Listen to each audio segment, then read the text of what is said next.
Bonjour Yann Marchand. Bonjour Lise. Yann Marchand, tu es un expert et un influenceur B2B dans le domaine de l'innovation. Tu es aussi membre de la Brigade du Web et j'ai l'immense joie d'annoncer que tu seras un des 12 mentors du programme Move Accélérateur. Avec plaisir. J'en suis ravie. Alors Yann, qu'est-ce que tu peux nous dire des innovations du moment pour les cadres qui veulent en savoir un peu plus?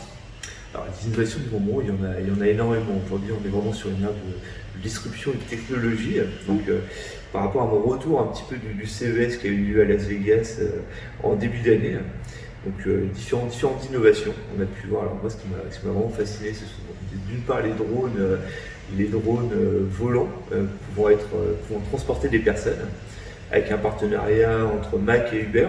D'accord. Voilà, toute la partie intelligence artificielle aussi, même si on la voit peu, est très très présente dans le quotidien, notamment aussi bien sur notre smartphone, par le biais soit d'assistants vocaux, Oui. voilà, mais également au niveau des caméras, des appareils photo. Voilà, la réalité virtuelle, la réalité augmentée qui va commencer à émerger grâce à la 5G notamment. Oui. On Voilà. parle de 6G aussi. Si Alors on parle de c'est 6G, ça, voire même de 6G et demi. D'accord. Voilà, qui sera en fin de compte la possibilité d'avoir des hologrammes qui seront tactiles, mais pas avant 2040.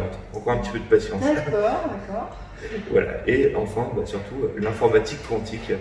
Donc ça vraiment, ça va être une énorme révolution, mais d'ici 5 à 10 ans. C'est vite, c'est rapide, 5 à 10 ans. C'est très rapide, mais là qui va vraiment changer énormément de choses, et notamment pour la recherche fondamentale. D'accord, très intéressant. Et Yann, tu parlais du CES de Las Vegas, donc Oui. je vais te dire que tu étais dans le top 10 des influenceurs mondiaux de ce CES. Et j'ai oublié aussi de dire que tu es agréé Google et que tes photos font à peu près 60 millions de vues aujourd'hui, c'est ça? À peu près.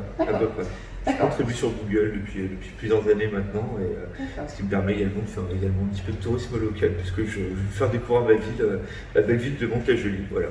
Parfait. Donc Yann, est-ce que tu peux nous en dire plus sur la blockchain par exemple pour les néophytes? Comment tu nous présenterais le sujet? Alors la blockchain, oui, on est loin de la robotique, il y a quelque chose qui soit visuel. La blockchain est une technologie qui va disrupter beaucoup de choses.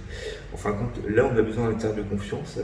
La blockchain peut le remplacer. Remplace le tiers de confiance. Remplace le tiers de confiance.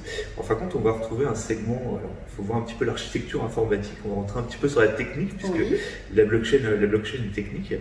On va retrouver en fin de compte une informatique qui va être en réseau, avec un nombre d'utilisateurs qui vont se partager des informations et qui vont valider à chaque fois comme un workflow.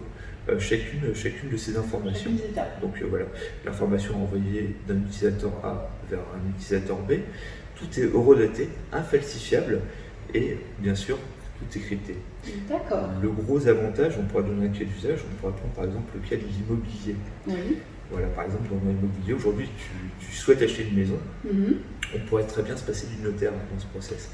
C'est-à-dire que voilà, la blockchain va permettre justement à l'utilisateur de pouvoir d'une part valider qu'il n'est pas interdit bancaire, qu'il a l'accès au prêt, que l'assurance est bon, et enfin pouvoir également permettre justement l'acte de vente de façon tout à fait automatisée. Et là en fin de compte,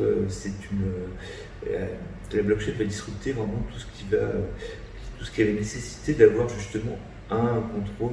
Un tiers de confiance, un contrôle à chacune des étapes. Après, remplacer un notaire, il y a aussi toute la partie conseil qu'on ne pourra pas avoir.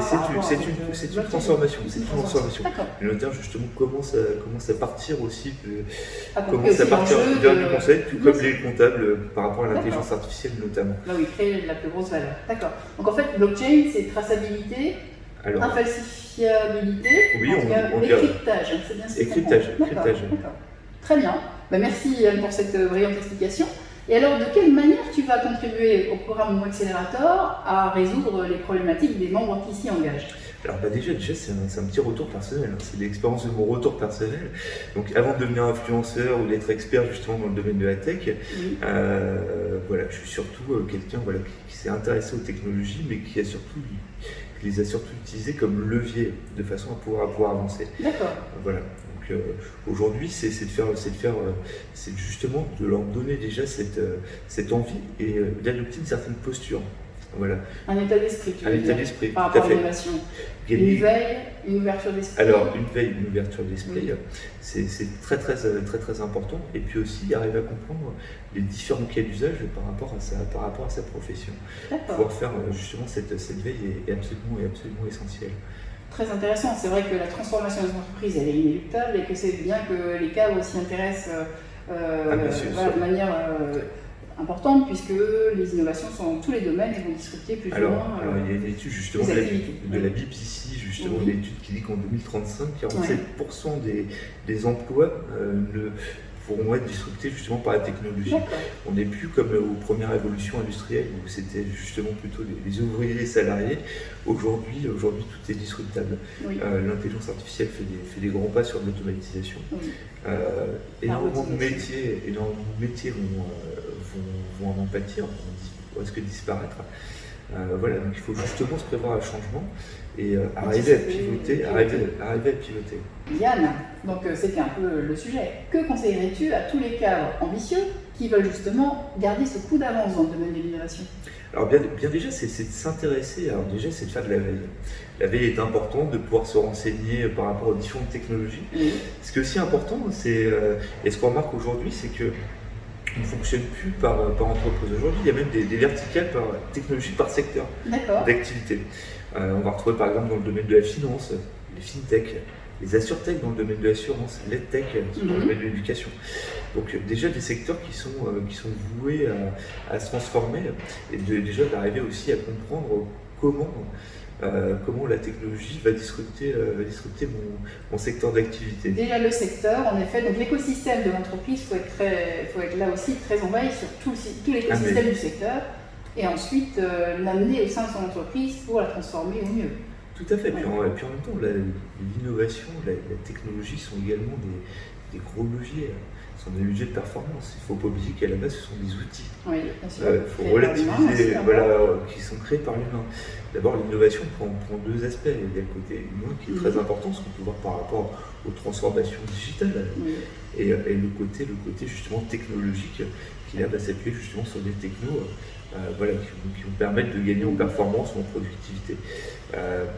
Et donc, tu vas aussi nous aider à accélérer la stratégie digitale des membres qui s'engagent dans le programme. Donc, qu'est-ce que tu conseilles aussi par rapport à cette stratégie digitale? Comment, pour quelqu'un qui n'est pas très habitué à aller sur les réseaux sociaux, qu'est-ce que tu lui conseilles pour mieux comprendre justement comment ça fonctionne? Alors, déjà le réseau social, ce qui est très intéressant, c'est une mise en relation avec son écosystème de façon virtuelle. Déjà, c'est d'identifier les bonnes personnes, d'avoir une bonne communauté. Ensuite, de pouvoir, c'est de créer de l'échange. Interagir avec sa communauté, c'est ça? Interagir avec sa communauté, d'abord c'est de l'humain. Malgré la plateforme que peuvent être les réseaux sociaux, il y a toujours un humain derrière, sauf dans certains cas où c'est un bot.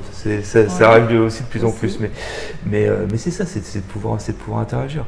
Comme on peut faire du réseautage en physique, lors de salons, lors d'événements.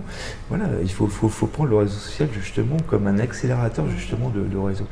Et surtout une plateforme d'échange qui va permettre aussi d'une part de voir les bonnes pratiques, de pouvoir échanger, et puis en même temps aujourd'hui le réseau est quelque chose d'extrêmement important.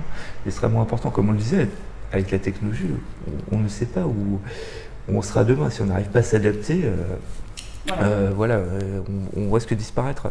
On disait des dinosaures, ils n'ont pas réussi à s'adapter et ils sont morts. Donc, à tous qui nous écoutez là, j'espère que vous avez trouvé cette vidéo avec Yann Marchand inspirante. Et en effet, je vous conseille d'être toujours dans l'anticipation, de regarder tout ce qui se passe en matière d'innovation, surtout dans votre secteur, et de vous lancer vous aussi sur les réseaux sociaux, parce que c'est comme ça que vous apprendrez au mieux justement toutes ces transformations. Yann, je te remercie vivement pour cet échange. Eh bien écoute, avec plaisir Lise, et puis à très bientôt en tout cas. Merci beaucoup.